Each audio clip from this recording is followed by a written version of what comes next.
क्या आपने कभी ऐसे सिपाही से मुलाकात की है जिसके पास 500 पाउंड का रीछ था? ये ओज़डिक है। 1942 में पोलिश फौजियों ने ईरान के सहरा में एक छोटे रीछ के बच्चे को पाया। उन्होंने उसे बड़ा किया, खिलाया और जल्द ही वो उनका सबसे अच्छा दोस्त बन गया।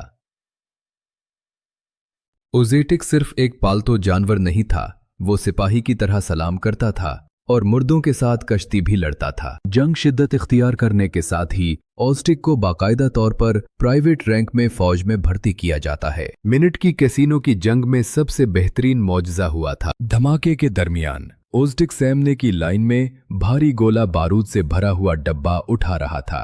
उन्होंने कभी भी एक क्रिएट भी नहीं गिराया।